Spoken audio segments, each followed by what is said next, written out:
beautiful day in the neighborhood, a beautiful day a snowy day in the neighborhood. Would you be mine? Could you be mine? Would you be my neighbor? Would you come shovel for me? Well, let me tell you this. I bought a snowblower last year, although I have a service that comes to do my snow. But I actually, now last year, after I bought the snowblower and thought I would go out like every other day, I went out twice. I went out 2 times. And part of the problem was I didn't have a garage, so I had to literally lift this massive snowblower in the front hallway and maneuver it around and try not to scratch my doors. So after a while, I was just like, well, I'm just going to let the service do it. But when now this year, and the Lord, thank you, I had a garage built, still ain't done, but it'll be done. I will go out more often. Mm-hmm. But I like to, now you got a snowblower, right? Mm-hmm. Do you do just yours? No, actually, and I give Oz credit for this. Because I saw him on Facebook one day, and he was going up one side of the street and the other. I'm like, hey, that's pretty nice. Yeah. You know, so I go up one side of my street and then the other side. So I go up, Eggert, Lisbon, and I just snow blow. And people come out, hi, thank you so much. And it ain't nothing for nothing. It's just being a good neighbor. I'm not shoveling. Right. I'm just snow blowing. So I just take a little walk and I get my steps in and I'm being neighborly. Yeah, I last year, one day that I went out of the 2, I waited too late and people, it was just too rocky. I don't know, down our street. And then you got houses where people don't do any. Yeah. And sometimes I just want to then go out in the street and go around because I'm like, now come on, you can come outside and get some of this. But you're right, because if someone doesn't, it doesn't make it a little bit difficult. But because I do it, like soon as the snow hits and I go out there, I kind of help with keeping it from getting like that, because it is tough if you haven't gotten up your leaves and all of them is spitting out leaves and if you ain't got up your garbage and it's spitting out garbage. I'm like, listen, I'm trying to do a free service, but y'all making it hard for me. I literally had people last year come outside and say, could you do my driveway? And I was like, no, I can't do the driveway, but I'm going to hit your sidewalk. Right. I think they thought I was a little kid or something with on. You should see how I'm dressed. So when I got a big snowsuit, full body snowsuit, a bubble coat, and then a hat kind of like yours with I don't have the little ball on it, but I do. Nothing wrong with the ball. I do. Really? You can't see the ball, but can you see? Show the audience the ball. He got a Bills cap on. What's wrong with that? Dude, and we got some serious stuff to talk about, but I got a couple questions. We're gonna talk. It's cold outside, so everybody inside. Blustery. But you out here, I just want to know what these shoes are he got on. That's all I want to know is what these shoes are. Show them to the side. Yeah, we got them. There they go. Yeah, we got them on. They're supposed to be Crocs, I think, because they got the back out. They look like They make imitation Crocs. So the conversation I want to have, because I asked you where you got them from. And your answer to me was somebody left them at your house. Now, Mark, we gotta have a bruh talk. Wait a minute, real talk. It was a family member that left them. Right. You ain't not like steal just them. anybody. No, but they left them at your house free reign. It's yours. Right. But I can't wear no shoes. I don't know who left them, even if it's my kids' stuff. Well, like when you go skating, I hate it. Well, you gotta wear some skates, right? Or you don't skate, and they put their little spray in it. So I sprayed them a little bit, and you can see they not beat up and everything. Like they got athletes' feet in them or nothing like that. So I spray them, and they're comfortable. If the kids and probably me and Jaden wear about the same size. If he leave his shoes there, or I'm getting ready to run outside and his boots in there, I ain't putting them on. I will go all the way up to my bedroom before I'm gonna put them on. Well, this is a rare occurrence because I wouldn't typically do this. But these things, let me sit there and I get out and I'm cutting my grass. I'm getting up snow and stuff. And it's like little comfy shoes. I can just put them on and do what I gotta do. Folks, these things, those of you listening to radio, look like house shoes, like plastic house shoes. Plastic house shoes. JJ's little girlfriend got these little pink slides, like bubbles on them. He wears them all the time. No. You just put him on blast. I do. He wears them all, and it ain't his. He must have bought them for her. I don't know. So they left him at your house? Don't start. Don't. Oh, okay. Start. All right. Okay. I knew.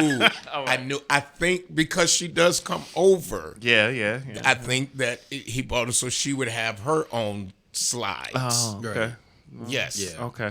Yeah. I mean, we got that. I mean, Mark reading too much. Mark was dragging reading it too a little bit. He trying to get my goat by saying like, she got shoes over your house. We She got a recording the little video drawer. too. She got a little Wait, drawer there. does she? Is there a toothbrush? And Boy, you done lost your dang on mind. Yo, flipping cotton picking mind. Are we recording video too? yes. All right. Yeah, so she just has shoes over there. Anyway, I can't even move on now. But I was talking about your shoes. This man I know done you messed me up. just coming at me with my little shoes. I'm like, It's hey, all right. It's all right. okay. You can come at I me. mean, no, I'm You not can come gonna at me you. with my- You're just a little tight today, but it's okay. A little tight. Talking about my vest. Talking about my vest. It's because I'm sitting. It's pulling a little. That's because I'm sitting. But I want the world to know. You know, I was gonna that- get him that on a that one. few 'Cause months he ago- he done cut down so significantly. I 'cause couldn't he eats wear healthy. this. He eats. I Healthy. eat healthier. Yeah, you do. I've messed up a little bit. That bread. So I got to get back off the bread. Yeah. So But gotta I get give back. you credit because that I'm telling you, I've been trying to stop drinking so much pop, and it is so hard. So and when you're addicted to something, Yeah. it's really really hard. So from where you were to Oh, bro, I could got not to fit give you this credit. vest. I couldn't I know. fit the vest. And Vicky Winans, when she was here, we were out to dinner and to lunch or something. And I said something about, losing weight. She was like, losing weight? And I said, yeah, I'm 160. She said, I don't know any grown man that's only 160. I wanted to say, then you Can let the church. Can I say it? Say Nah. No, I say it a nice way. Well, that's because so many of church folk, we church all day. Yeah. Then we have to eat after every service. And it's not like the Winans are a small family, but that's But she's also not in the Winans family. not anymore. But Oh gosh, see, you just stirring up trouble. Oh, Lying in the this snow. is crazy. Somebody throw a snowball at you right about now. It's okay. Maybe all right. This is a shame that I really have to wear glasses now, like to read. Yeah. I Welcome. really do. I really do. And Sunday I had on the wrong glasses. I bought some new glasses. I've been trying to wear them. But if I had just relaxed, I could have seen out of them. But I'm all hyped up. You know what? And I'm gonna shout out Pastor Craig because you talked about your glasses and he went and got them daggone glasses, No. cleaned them up and brought them in. No, he Oh, didn't. look at him. Oh, Monique brought them from home. okay. Well, still, he made it happen. I mean, Well, you gotta shout out make Lady you P had it. did. Right, you got get it the to- one who got in their car. Get it up to Lady P. She Mama heard, she heard and got it Okay, over let me to get the my church. baby his glasses so he can see. I can see. I can see Nice. clearly now. In The rain is well, snow plan.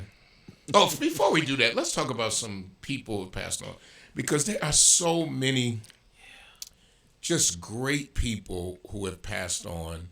And this past week, we was buried, and I ended up getting caught in the funeral procession for Don Allen. And I really would have went to the funeral had I remembered. But we had so many funerals. I did 2 today. Sarah Lewis from the AME Zion Church, buried out of St. Paul, 90-something years old. Used to be a producer at Channel 2. So she worked, I believe she was a producer, whatever she did. She worked at Channel, one of the TVs, 2 or 4, for many years. 90-something, still going, still doing. That's that good life. Very stress-free, always smiling.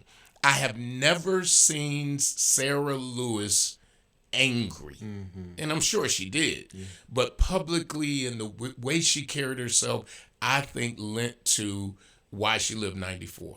And I think today we live with too much stress. Yeah. I think that we overthink. I know for me. No, let me talk Darius. I overthink everything, and take on, I think, so much sometimes that you just go, no, you should say no to that and be okay with saying no to that.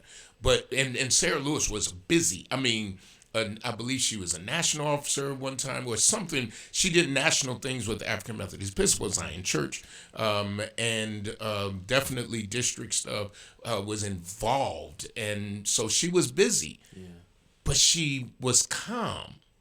And one of the things that I'm thinking about next year's theme and for True Bethel, and I don't think it's going to be a theme of the year of, but I do think that we do need to concentrate more on the fruits of the Spirit of how we live, and just really honing in on that for a year. That patience, that kindness, and really begin to reflect that.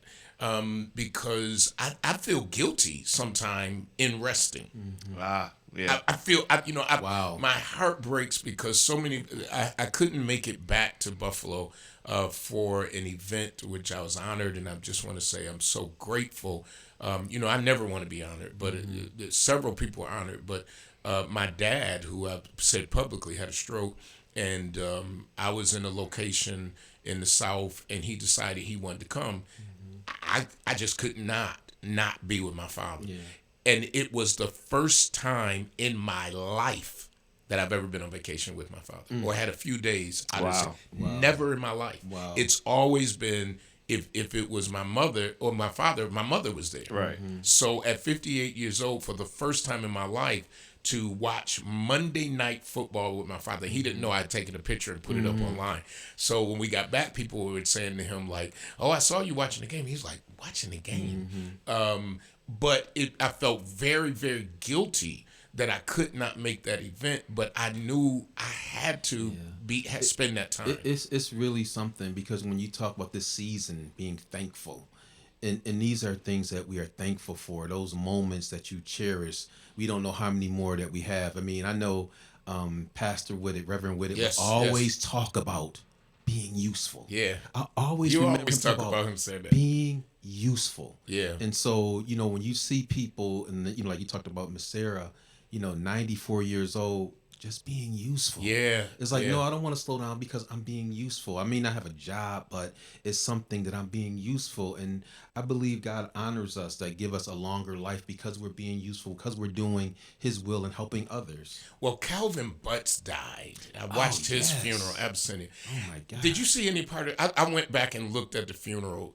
You had former President Clinton there. Yeah. I mean, you just go down the line. I think the governor definitely was there. The mayor of New York, who talked about, and I bring that up because he talked about him needing some creamer or something. He said, for his oatmeal or something in the morning.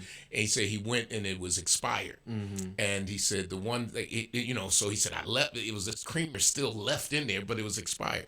And he says the one thing about Dr. Butts is he left nothing. He gave everything he had before he died. But I didn't realize that he had been ill.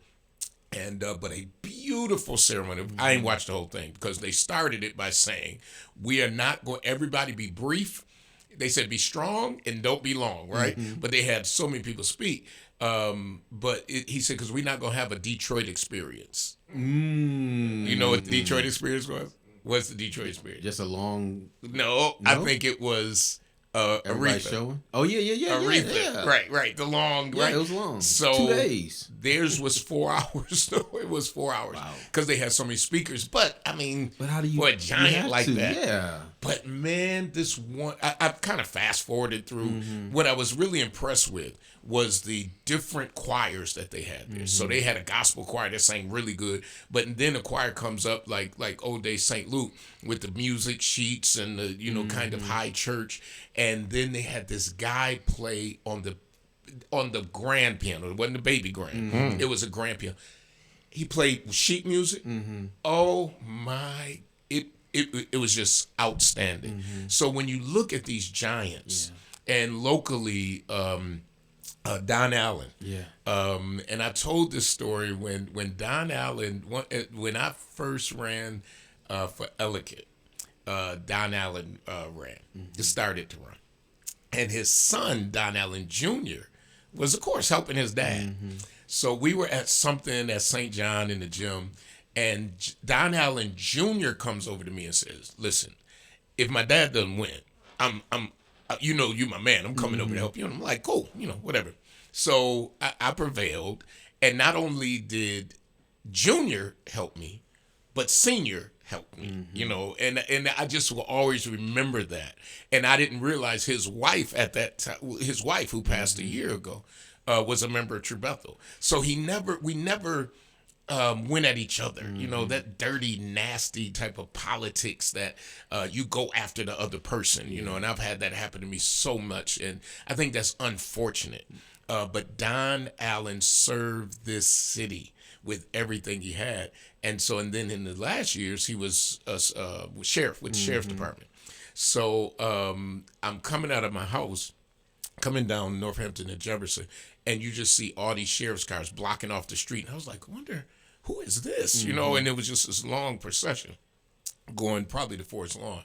And then I figured it out. That's Don going by. So God, may he rest in peace and his family. I mean, I knew my nephew knows his son Steven very well, who's doing outstanding job. He's in entertainment and doing a great job. And unfortunately, I didn't get a chance to get over there, but definitely somebody that, like you said, is a giant in our community, and someone who made a difference. And there were so many people who put on Facebook, because I always look at Facebook and people's interaction. And I know Michelle, who does Dress for Success, talked about her relationship and the good times that they used to have when they worked at City Hall. So so many people have experiences with him, and so we pray for his family. Well, him and my Uncle Rodney back in the day were on the same political team. You know, they were same political group.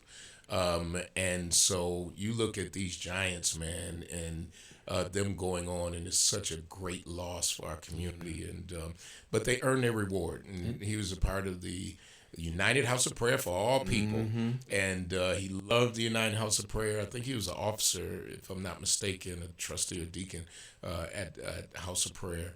And I was just always, I'm grateful for him. Is that Daddy Grace's church? Yes. Daddy Grace. Okay. Bishop Grace. Bishop No, the Bishop Grace was the founder. Oh, okay. Yeah. Because I know we talked about that before. Yeah. I'm like, okay.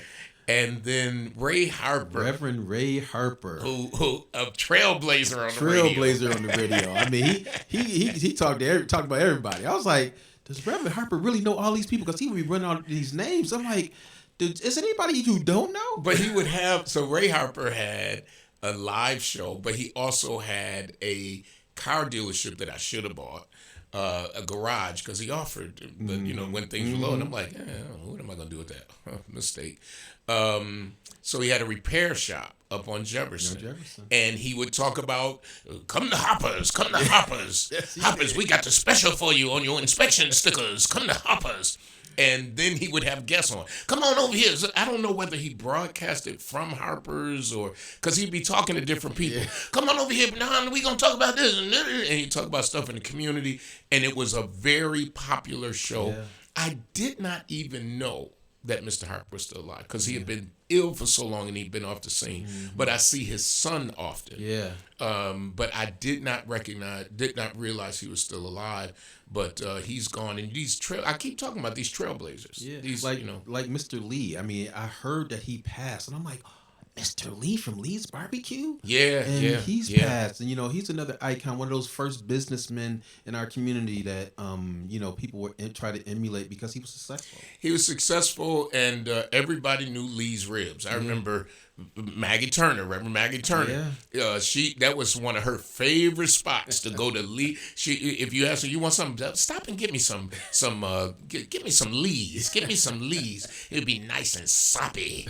Soppy. I sound like Ray Harper. Come get these soppy ribs. I don't know how we ate that, but I'm going to tell you, Drew, it was so good. Yes, it was. It was, I mean, just juice dripping all over into the coleslaw. Then you got to put the bread on top of that. Oh. Come on, you making me hungry right now. I can go for some Lees. Well, I just ordered some wings because Lamaya in our downtown office had some wings the other day. They lit up the office, and I'm not I don't know what she had on them, but I said, where'd you get those wings? So she said her brother got them for her. And I said, call your brother. And I said, nah, that's all right, because I don't know where your brother did. But he got them from, and I'll give him a plug. Is it Solo Eats? Yes. It came from Solo Eats, and it was the country fried wings with honey Cajun sauce. So when we get off the show, I've already ordered it, and Rayshad is picking it up. So here's what's crazy. So I came back in the office, and I was like, oh, man, what did y'all get to eat? You did the same thing? I did the same thing. And then I was like, did council president smell these yet? And then they were like, no, why? And I said, first of all, he's got one of his biggest pet peeves is food smells. Well, I did. I said, oh, somebody's been eating in here. I did. So then I was like, but it smells too good. I was getting ready. I was trying to reprimand, but I was like, they smell so good. Because I did walk in and say, oh, and the other day I came in, I said, somebody had onions. She's like, I'm sorry. As a matter of fact, I've been eating at a few places, and then we'll talk about snow plan and transportation for education to close the show. But I went to Crazy Good Eats. Okay. And had, now, first of all, I want to say how impressed I am.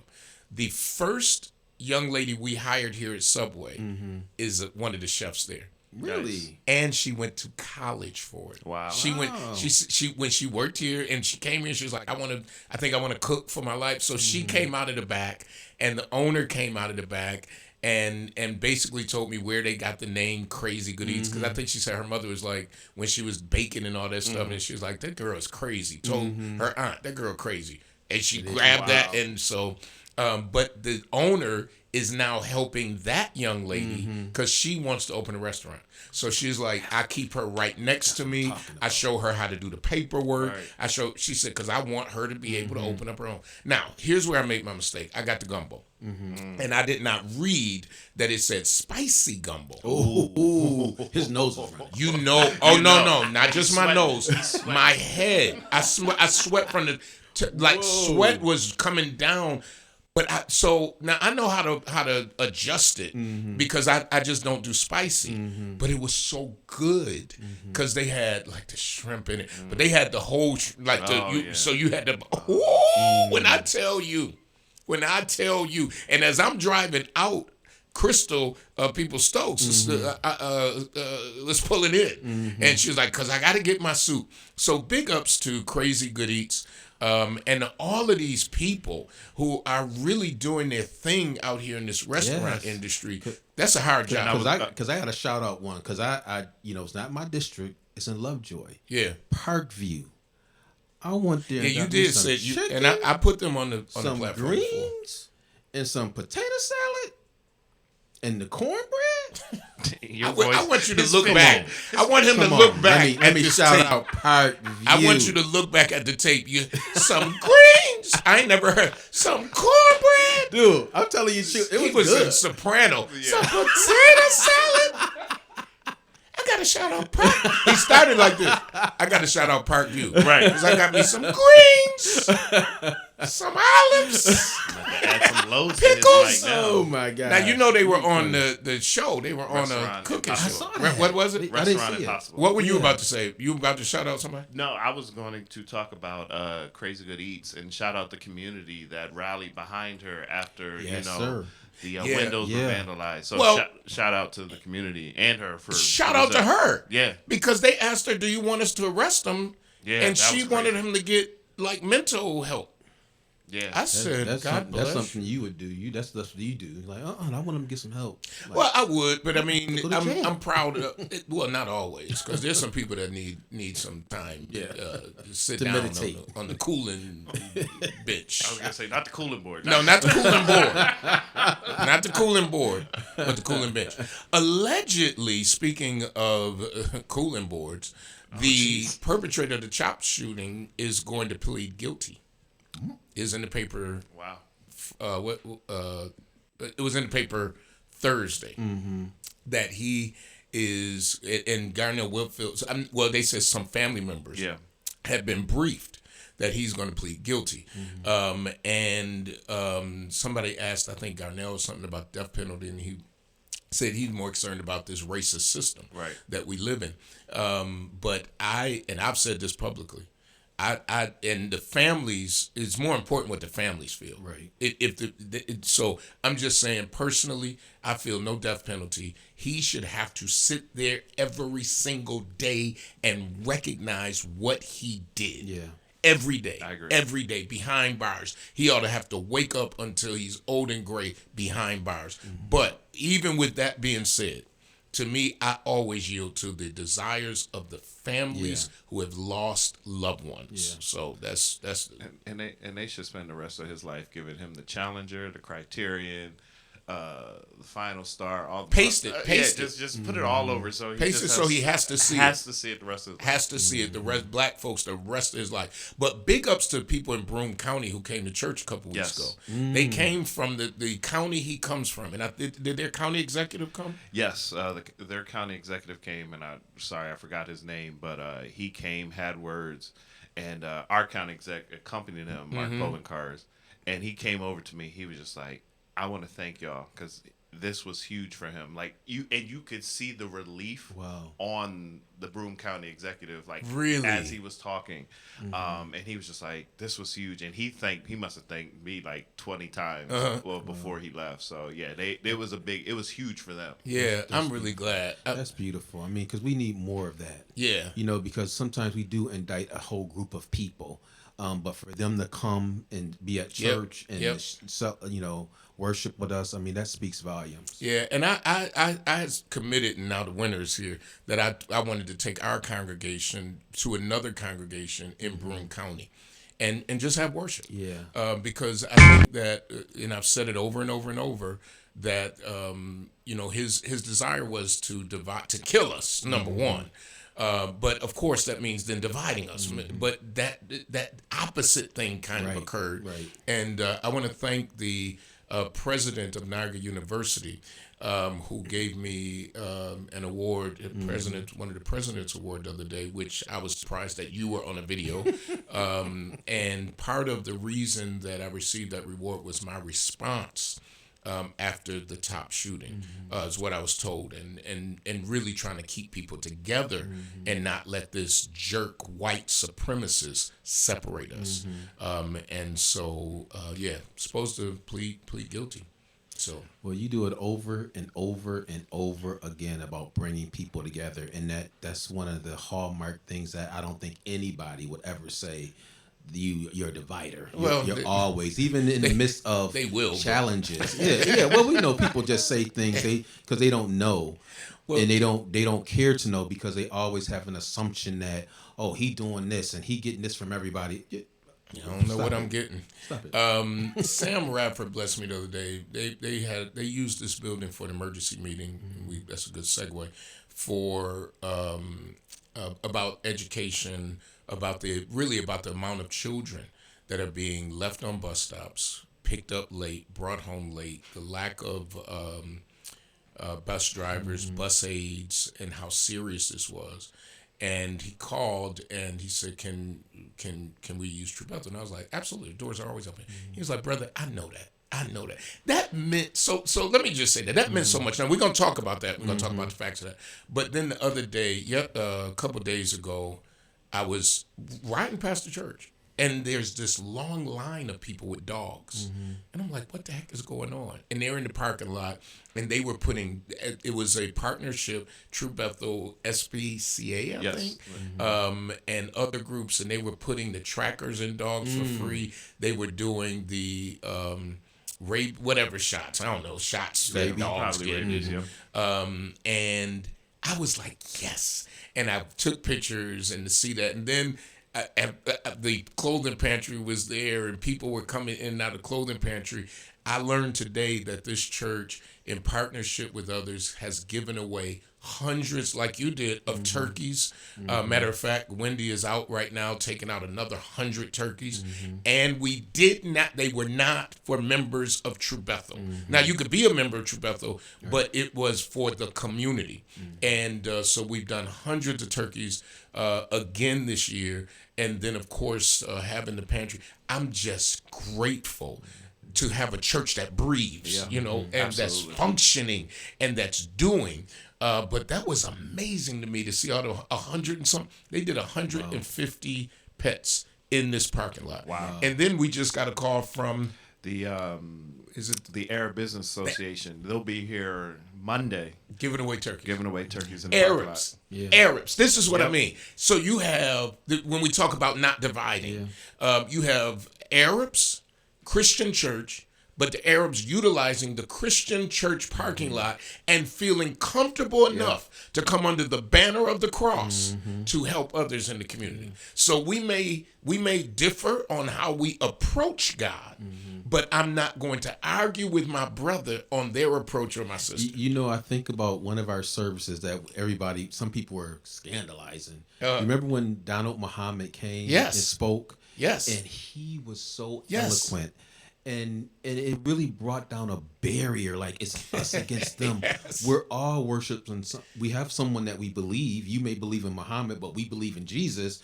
But we still believe in something about bettering people. Yeah. And that was one of the first things that, again, people criticize you. Well, why are you going to have Muslims in the church? It's like, but it's one God. At the end of the day, when you're in a foxhole, you want the one that's gonna help you. You want the one that's gonna help you. So this meeting that was here the other day, when Sam called me, he told me, and I've got some statistics here about the fact, and big ups. Let me say this right off the bat to the superintendent, and I'm going to tell you why. Sam has a group, and it's a few people. I'm going to miss some, but basically the leaders are Sam Radford, his son, who is up and coming. He's doing his thing, and I'm so proud of him. And Bishop Badger and Pointer, Pastor Pointer. Yep. All right, so he calls me, says, can we use church? And he says that the superintendent allowed her transportation director to come to their meeting and share real numbers of how bad the situation is. And the reason I say big ups to that is because a lot of times people in leadership don't want you to know the real deal. Right. No. And so they will say, well, no, he can't come, or, don't say this when you get here. Now, he came to the meeting, but he had met with them.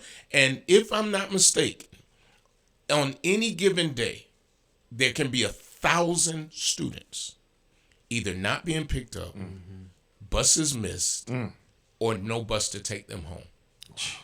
They can there's no field trips right now because the window of field trips is only a couple hours when they have enough drivers. Right. It's not enough time to get anywhere. We know field trips are important to development. Absolutely. Some of the younger, like elementary schools, cannot do sports now after school because they can't go to other schools because of the shortage. And let's be honest, it's a shortage nationwide. Yes. Shortage of budget. It's a shortage of everybody right now. Shortage. I was at a restaurant the other day. They had a sign up, please be kind to our wait staff because they showed up today and we're severely short.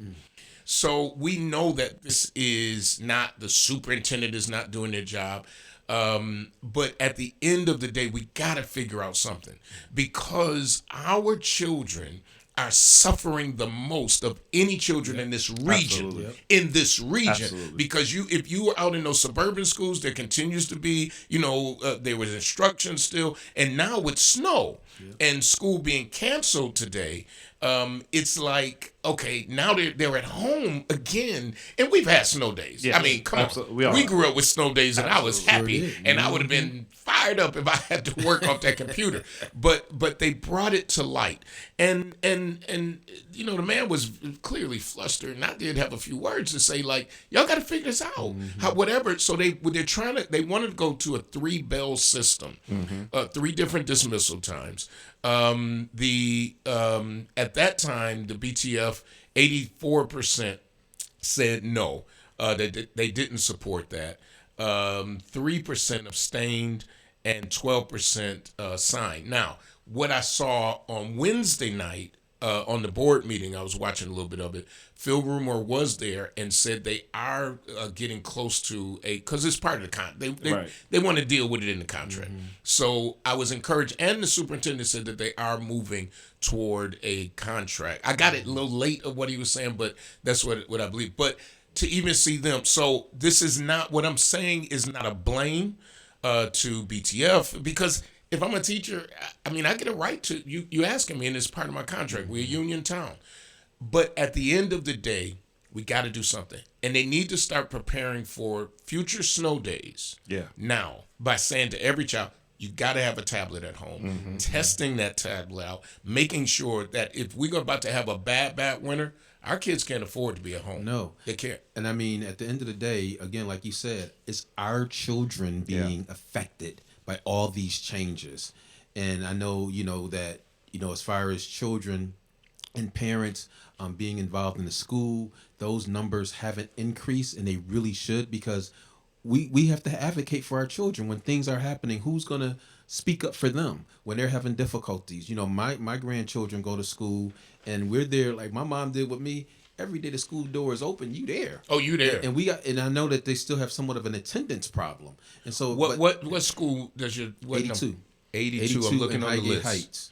All And right. so, and a shout out to both of those schools, because they're doing a fantastic job with our children, engaging them. As a matter of fact, Highgate Heights, I was over there during the summer, and they had this big event for the kids. And I'm like, man, I told them, I said, next time you do another event, let me know, because I want to participate, because our children should be able to enjoy school. They should be looking forward to, hey, I'm having fun in school and learning at the same time. We got to bring joy to that, but it's about partnerships with the community and with parents. Here's some data. Data from last year. This is for AM and PM, drop off and pick up. 36 sites out of 117 were impacted over 100 times by the driver shortage. Wow. 100 times. Now, I'm a living witness. You said 100 times. Because I had to go to Waterfront constantly to pick up my child. And there would be parents who didn't have transportation. And some of those kids would have to sit there till 6 p.m. with a 2:45 or whatever dismissal. And I mean, if you got one working parent or one parent near at work, they can't just leave us. So 27 were BPS schools, 9 were non. Okay. That was last year. Okay, let's look at this since September. I'm scared. The top impacted over 10 uncovered routes. BPS schools from AM were schools 17, 42, 54, 84, and there are also 2 non-BPS sites. The top impacted over 10 uncovered is a long list. 18, 19, school 30, 42, 43, 45, 48, 53, 64, 79, 81, 84, 89, 94, 97, and 302. Wow. Want to hear some more? What's the matter? Oh, okay. I thought his shoe fell off. Data from October, same type of thing, right?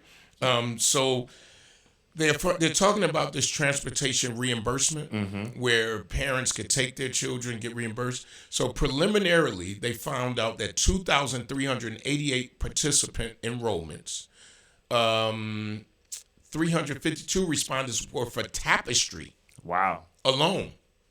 352 respondents. Wow.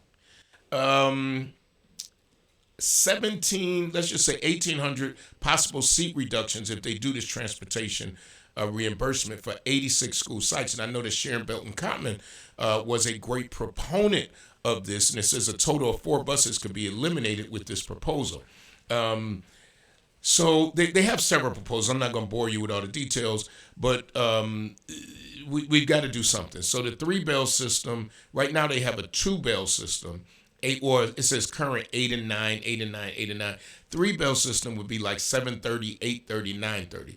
That 7:30 is a tough one because now you got to get up kids super early, but they're saying the bus would be there early. I mean, so maybe now where a child would have to be out at 6, got to be out there at 6:30. So what's your thought? I'll say this, and as I was listening the other night, that's how I always was in my school district in Delaware. The high schoolers, you were in homeroom at 7:45. 4 through 8 was at 8:15 homeroom, and then K through 3 was 8:45. Okay. And so you had the younger ones coming later. Right? Okay. And it was because as soon as that bus finished the high school route, then it just started picking up the middle school route. As soon as they finished the middle school, they just started picking up the elementary. And it was just boom, boom, boom. And you never worried. I never missed a bus, never worried about a bus not coming. Even when you had substitute bus drivers, that was literally the only time you would be like 5 or 10 minutes behind. Yeah. But to me, the staggered system works by grades. I commend them for at least coming up with something. Yes. But we're hearing that there's a shortage of bus aides. So you got all of these students on the bus with one adult. But I'm just trying to understand, with all these shortages, where are these people that you would think people need jobs, but it's like they don't need a job, and it's just like this just happened all of a sudden. They did. And the bus aides and the bus drivers, there's a shortage. It's just They never came back from the pandemic. Yeah. It's They just had amazing. they had the numbers before. Right. But it's like, oh, okay. I don't know. They had the numbers before, after the pandemic, and then people's fuses are a little shorter. Yeah. And you're dealing with children. Yeah. I was told by Sam and some people from the district that you got bus aides being beat up. You got parents run. Wow. An administrator told me this the other day. Wow. They had several instances of parents running up on the bus. Several incidents of parents, and because, so this whole thing of how much harm did they do? Right. Like the young lady who was later killed by allegedly by her husband. Yeah. Because when they come, it's you're not, we can't see any bruises, so the charges have not been these high stack charges. But I think you got to send a message out there. You an adult, these bus drivers or bus agents, you running up on the bus? Nah. They have to be protected. Nah, I they mean, do. you just They can't deserve allow to. that to happen. And again, it's just we got bad actors. There's so many things to it. I mean, you talk about mental illness and those type of things, and some of the things that the children are being exposed to in the home, and their behaviors are because of what they see at home. It's a domino effect. It But is. again, our children are dramatically impacted. Well, you think about this. If you have a CDL license, Yeah. if I got the choice of getting up early in the morning, driving a bus by myself with no other adult on it, and I could go over to Amazon. I'm Amazon. Yeah. I'm Amazon, and I'm doing something else with that CDL. Many of them. That's where. Well, but I don't even know if ironic is the right word, because the other thought is, even if you go back to using NFTA for high schoolers, they have to do it. There's no aid on the NFTA bus, but you want to. I think one of the proposals was bringing that back, so you will put. Because I had to ride the 19 down Bailey with all of these high school students in the morning, and that's almost another 30 to 40 getting dropped off at various stops and then coming home in the same way. So it's almost like no matter if it's first student or NFTA, we're still asking one adult to be on a bus with all these kids. But see, on the NFT, now I caught the NFTA. We didn't have any school buses out of high school. We all caught NFTA, and there was nobody on. Yeah, I caught the Main Street bus for school every day. So there wasn't any school buses. You got your bus pass, and even now I don't. Unless it's a special. Well, I know the bus passes, they're trying to restrict them now because of the other issues Right. they were having where kids were just going wherever and causing mayhem. Yeah, but the high schoolers, I think, catch the NFTA. Oh. So there, I mean, at the end of the day, you expect high schoolers to be at a different standard than elementary students. So I say big ups to everybody who's involved in this. I'm not going to be the side, what do they call it? This armchair quarterback, because I'm not on the Board of Education. The council, let me say it, has nothing to do with the Board of Education. But I do feel as a leader in the community that we all have to work together. Yeah. This is a crisis for all of us. And if we do not support some effort for our children fail, and then ultimately we all fail. Right. So I wanted to bring that up. The other thing, snow plan. So we learned a lot from the I learned a lot that I didn't know. Mark told me something the other day, and I don't know if you know this, I think I just about told him. the mains. Yeah. That the city is really not supposed to do the side streets until after the snow stops. So it's apparently a state law or mandate that the local municipality cannot leave mains and arteries while the snow is still falling for emergency vehicle. So emergency vehicles can continue to flow. Once the snow stops, then that local municipality can go to residential streets.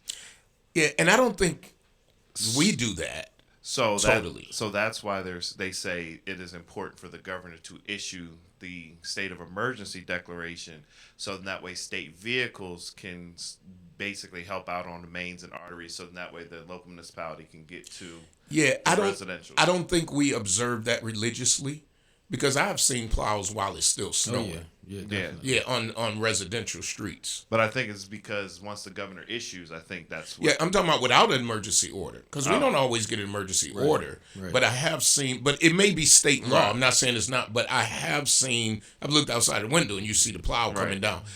The big thing about the snow plan, folks, if you haven't heard, is now the city has GPS. Yes.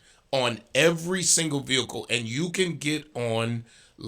You can go online to the city's website. Yes. Go to the snow, whatever the tab it is, and you can see when your street was plowed. Like if it was an hour ago, I think that it changes colors. So if it was an hour ago, it's one color, 2 hours ago, and if it hasn't been, it's another color. So Right. there's a whole key Yep. to it.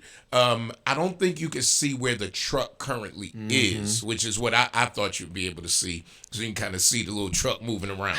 I can see somebody chasing the truck down. I can too. I can. Now that you've said it, honestly, that could be a safety issue. Oh, he over on Broadway. I'm on my way over there. So that could be a safety issue for the drivers. But also on that website, you can see state cameras on the highways. So you can see the condition of the highways. And I'll just say this: the GPS thing is not all that we want, but it's a start. Something, yeah. Because you go ahead. And let me just say this so that everybody know.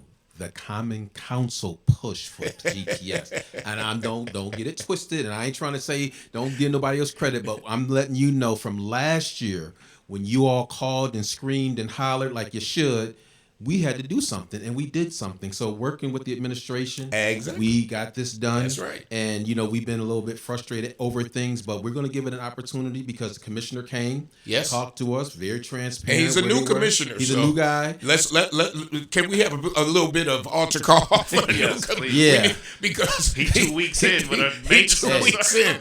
Man, I'm just praying. I'm praying. You know, I already said I ain't going for no excuses because they ain't giving me no excuse when they call up and they say my side street wasn't done. The same crap that happened last year happened again. Oh, I ain't gonna take that. But we're gonna give them an opportunity, and I'm really hopeful this technology will help us and make sure residents. Now, if we had it on, the public access channel, I mean, what we don't have right now, unfortunately, you could Well, see. we do have it. We have it, but it's just you out gotta- in Siberia. If you don't have no box, you can't It's see out it. in Siberia, So- which they tell me I'm wrong about that you can see it, but my parents have basic cable. Yeah.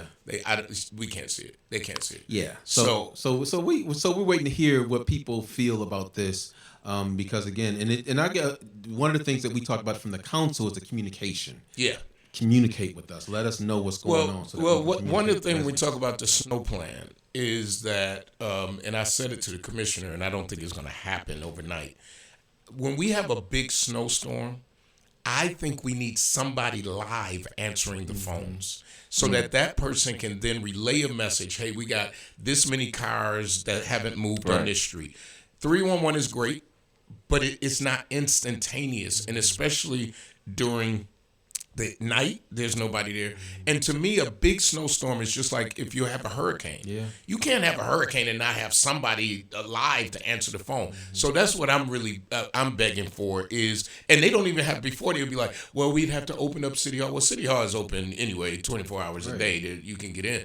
But the point is, nowadays with technology, You can have somebody at home answering the phone. They don't have to be there. Right. I was getting ready to say, during the pandemic, most of the 311 was remote. So we have the technology to have a call center. So let them remote. let a few people, and I mean, if it's civil service, something you got to work out with the union, work it out with the union, and pay those people whatever you have to pay them, so that I mean, because it would be a seniority thing anyway. It goes down seniority line. Now you can work from home. You answering it during a snowstorm.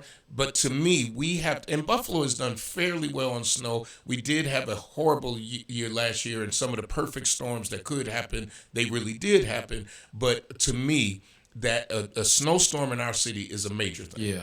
And like I said during the council meeting, and I'm not trying to beat up on nobody, because I know somebody said, "You're trying to beat." I'm not trying to beat up on anybody, but we should be experts at snow. We get it every year. Yeah. And again, we want to thank those snowplow drivers and that, because we know that they have to do overtime. Absolutely. When we have a snow emergency, and Henry Jackson, the deputy commissioner, does a fantastic job. I'll call Henry and we get something done when people say things aren't happening. So we do get that cooperation. But also, we're also working on changing the date of receiving the snow plan, which was one of your ideas, so that we can have it beforehand, so that we can make whatever changes we need to the plan itself, as well as making sure we have the resources for that plan. Well, so when I met with the commissioner, one of the things we're going to do is we are going to change the date of the snow plan to the summer. But to get it before the budget, he's just not sure. So what I did put in is that he has to give us a update in writing for the budget workshops of what they've spent, what they may need, so that then we have what we need for the budget. I said, and I want that in writing for our workshops, and then you can give us the snow plan come June or whatever, and we got time to work on it. Excellent. So we're working on it. Yeah. It's almost time for me to go. Let me mark it up. How many minutes I got? Is sponsor time? You have about 7 more minutes. All right. Well, let me talk about the sponsors in these 7 minutes, because I wasn't here last week, and I know they play the music, but I want to give a respect to these folks who pay the bills. And I want to start out, we used to sing when they had a certain employee there, you got to call, blah, blah, blah. And we would spend the time really talking about these businesses. And when Mr. Hobson was alive, he used to really appreciate that we talked about his business. And of course, I've been a Hobson person all of my adult life, but they do more than just your clothes. And they do hats. I've got my favorite hat that had a like a salt ring around it or something. They cleaned that hat. My son had some sneakers, but they were so expensive, I refused to throw them out, and I took them and they cleaned them up and got them ready. And when Monique's grandfather died, she kept his suit, and I took it over to Hobson's. And you know how they do the wedding dress? They did his suit like that, so that we were able to preserve his suit. So they do a lot of things. Yeah, Hobson, the Dr. Dry Cleaning, 874 East Sullivan Avenue. Oh, go ahead. Corner of Wyoming. He's been there for a long time, and may he rest in peace, because Dr. Hobson was the first sponsor of this show. He's the one who suggested that I even do radio after filling in for Ted Kirkland. Yeah. And Ted never let anybody fill in for him. And Ted, I forgot I've been on the radio for something else, and he called me and said, I want you to fill in. And Dr. Hobson heard me on the radio. And this is when Wuffo was on LaSalle, and we're in the studio, and he said, you should be on the air. And I said, I can't afford to be on the air. He said, you can if I pay for it. And we've been on ever since. And then, of course, what came along was Brian K. Lewis. And so we ended up with these 2 sponsors. And I want to say Sheila recruited Brian, and he agreed right away. And they have sponsored us over a decade.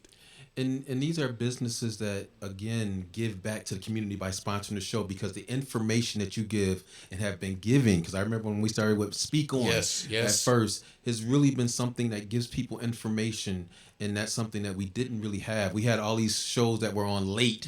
I remember, what is it? Express Yourself. Express Yourself. That was late. That was like 10 o'clock. It was like, okay. Whatever you do. Yeah. And we brought it to the early and part. then because I just had to get this name, Thelka McCall. I just wanted to get Thelka McCall. That's the first person who ever put me on radio. Put you on radio. Thelka McCall was one of the first African American females on gospel radio, doing gospel radio, and I think the first one here in Western New York. She had me at the age of 12 or 13, coming to the station on Sunday morning to do the prayer.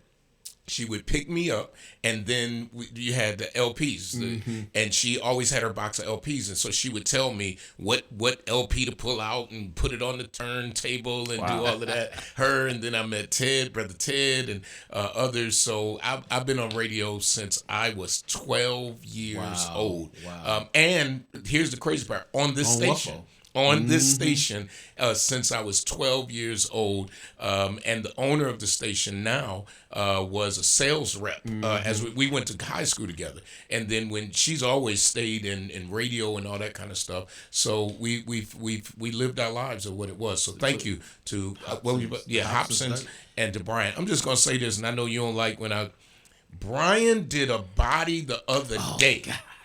Now I'm just gonna say this. Hey. Gently Johnson Testify. looked so good. I told Brian that I saw Brian on Thursday, and I said to Brian, that body. I said you did Gently. So first I just said that body. The body that you had. He's had so many this week. He had 10 funerals this week. Wow. He was like, was I over at the church? I'm like, yes, Gently. And he just did. He does it. You know how I am. He do the thing. When I'm gone, I'm gonna look like I'm gonna grab one of y'all. Y'all gonna go past my casket. Brian gonna have me so set up. Y'all gonna be like, "Oh Lord!" I'm gonna grab somebody. You gonna look at my casket and say, "He just blinked. Pridgeon ain't dead. He just blinked." Thank you, Dr. Hobson. Thank you, Brian K. Lewis. Until next week, power to the people. Cool. That was